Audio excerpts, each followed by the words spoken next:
Hello guys, welcome to ATS coaching academy. आज हम करने वाले हैं most important and most repeated idiom phrases starting with letter D.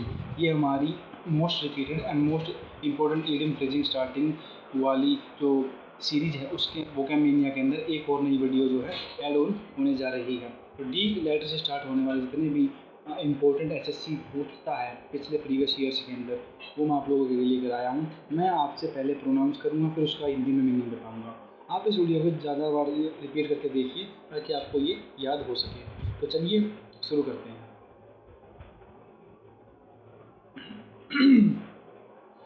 जो पहला इडियम फ्रेजेस है वो है डैम स्क्वायर, पूर्ण असफलता। जो लगता था उत्तेजात्मक होगा यानी कि एनर्जेटिक होगा। जो दूसरा इडियम फ्रेजिंग है उसका नाम है डेंस अटेंडेंस अपॉन, चापलूसी करना। इसका अगर हम इडियम फ्रेजेस की सीरीज से अलग हटकर चापलूसी का अगर हम मीनिंग देखना चाहें तो उसको हम साइकोफेंट भी बोल सकते हैं। तो यहाँ से मैं आपको जो है वोकैबुलरी साथ करता चलूँगा, अगर मुझे याद आती जाएगी वैसे वैसे मैं वो बताता चलूँगा। साइकोफेंट का मतलब होता है चापलूसी करना। तो डेंस अटेंडेंस अपॉन का मतलब ये होता है चापलूसी करना। ये इडियम फ्रेजेस के मीनिंग में है और वो मीनिंग एंड वर्ड के उसमें वर्ड मीनिंग के उसमें आपको बता दिया मैंने। तो चलिए अगला इडियम फ्रेजेस देखते हैं जो कि है डार्क हॉर्स, अप्रत्याशित विजेता।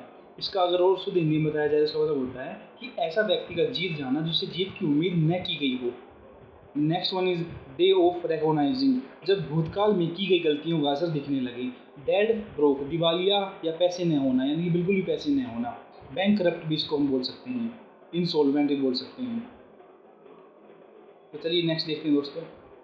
डाई हार्ड, परिवर्तन के खिलाफ दृढ़ता से होना यानी कि परिवर्तन को बर्दाश्त नहीं करना।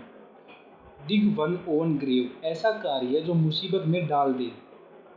Next one is dog life, कष्टदायक जीवन। डबल डीलिंग, धोखेबाजी का कार्य। चलिए दोस्तों नेक्स्ट, डबल एज स्वर्ड, ऐसा कार्य करना जो अपने साथ साथ दूसरों को भी नुकसान पहुंचाए। डाउन एंड आउट, पैसे की कमी। डाउन इन द माउथ, दुखी होना। ड्रैकोनियन लॉ, अत्यंत क्रूर कानून होना, बहुत कठोर कानून होना। ड्रो द लॉन्ग बो, लंबी कहानियाँ बनाना या बढ़ा चढ़ाकर किसी बात को कहना। ड्रोन बैटल या मैच, बराबरी की बाजी होना। हम बोलते हैं ना क्रिकेट में ड्रॉ हो गया मैच, तो ये उसी से प्रेरित है। ड्रॉ होना यानी बराबरी की बाजी होना। Drop in the ocean, draw मतलब बूंद, सागर में एक बूंद यानी कि जितनी ज़रूरत है उससे बहुत कम होना, अत्यंत ही थोड़ी मात्रा में होना। डक एंड डार्क्स, पैसे बर्बाद करना। डच करेज, शराब के नशे में दिखाया जाने वाला साहस। Next one is donkey year, बहुत लंबा समय। डोग डे, अति अधिक गर्म दिन यानी बहुत ज़्यादा गर्म दिन होना।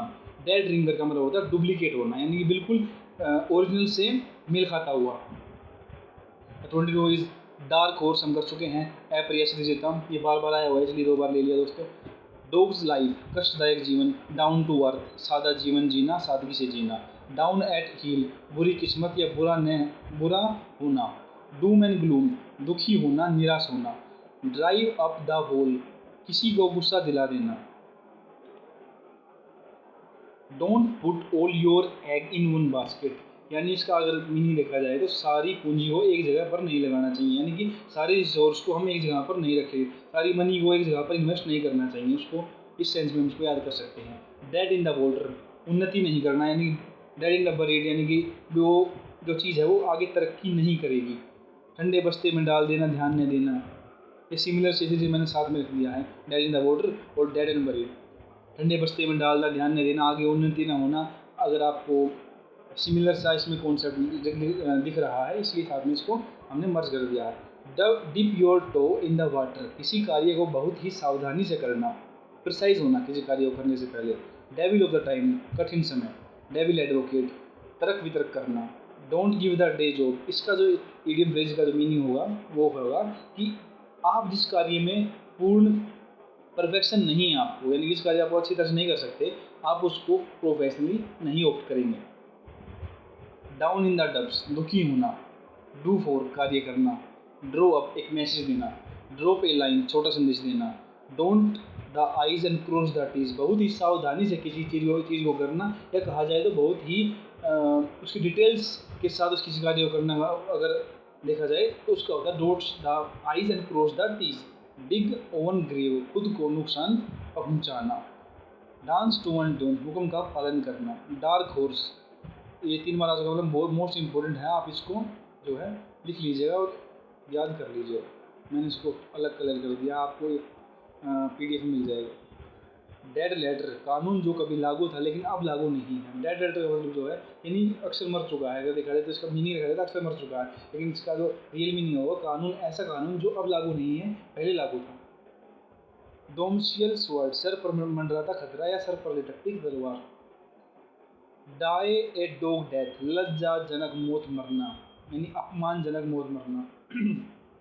डाई इन द हार्नेस, अपने कार्य अवधि के दौरान ही मृत्यु हो जाना। डॉग इन द मैनेजर, जो दूसरों को उस सुख का भोग नहीं करने देता जो उसके किसी काम का नहीं है, यानी हम उसको जेलस भी बोल सकते हैं। डॉग इन द मैनेजर का मतलब है कि जिस चीज़ को, जो खुद हमको चीज़ नहीं मिली, वो किसी और को मिल रही है, हम जेलस फील करें, इस तरीके से आप उसको याद कर सकते हैं। डोंकी ईयर, काफ़ी समय बाद, ये 2-3 बार आ चुका दोस्तों, ये भी काफ़ी इंपॉर्टेंट है। ड्रॉ ए लाइन, मर्यादा तय करना। डक इन द थंडरस्टॉर्म का मतलब होता है उलझन में होना। डक का मतलब बतख, थंडरस्टॉर्म मतलब बारिश, अगर कोई बतख बारिश में है तो वो मुसीबत में है, इस तरीके से आप इसको निमोनिक करके याद कर सकते हैं, उलझन में होना।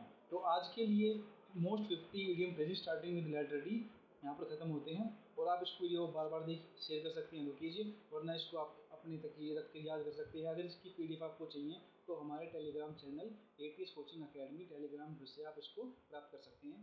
और आज के लिए इतना ही, थैंक यू वेरी मच।